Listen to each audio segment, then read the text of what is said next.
Déjà plus de 20 ans qu'Olivier Mine est à l'animation du célèbre jeu Fort Boyard. Mais cette année, il a décidé de céder sa place en deuxième partie de soirée à Willy Rovelli. Découvrez pourquoi. Depuis le 30 juin dernier, Fort Boyard est de retour sur France 2 avec de nouvelles épreuves et de nouveaux personnages. Les célébrités vont tout faire pour venir à bout des énigmes du père Fouras pour espérer remporter une belle somme d'argent pour une association.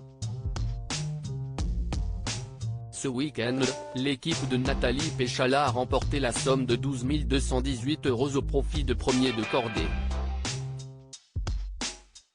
Une association qui propose des initiations sportives aux enfants malades ou en situation de handicap. En plus du jeu en prime time, les équipes ont une dernière chance de gonfler leur cagnotte grâce à la deuxième partie de soirée toujours plus fort. Un programme qui n'est plus présenté par Olivier Mine et l'animateur en dévoile la raison.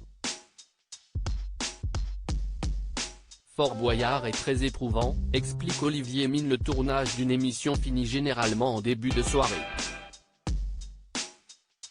Ensuite, j'enchaînais avec le tournage de la seconde partie de soirée qui pouvait se terminer très tard, notamment à cause des marées, commence à expliquer Olivier Mine à nos confrères de Nous Deux. Ces dernières années, je me suis retrouvé parfois à dormir de toutes petites heures entre chaque émission alors que le tournage de Fort Boyard est très éprouvant, explique l'animateur, qui avait déjà pensé à une solution. Cela faisait un moment d'ailleurs que j'avais proposé que Willy prenne le relais et, cette année, les choses se sont enclenchées. Un nouveau rôle que Willy Rovelli semble maîtriser. Olivier Mine bientôt sur le départ? Cette émission n'a eu de cesse d'évoluer.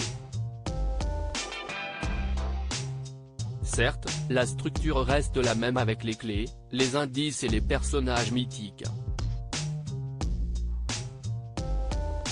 Mais ces changements réguliers, comme l'apparition des atouts la saison dernière, font que je ne me lasse pas de présenter ce programme, assure Olivier Mine, qui est à la tête de l'émission depuis déjà 20 ans. Un anniversaire qu'il a célébré lors de la précédente édition avec beaucoup d'émotion. Quand je me retrouve le matin sur le bateau pour partir sur le fort, je me dis que j'ai une chance incroyable, conclut l'animateur. Le 8 juillet prochain, ce sera au tour de l'équipe de Vianney et de Joe Wilfried Tsonga de représenter les couleurs d'une nouvelle association.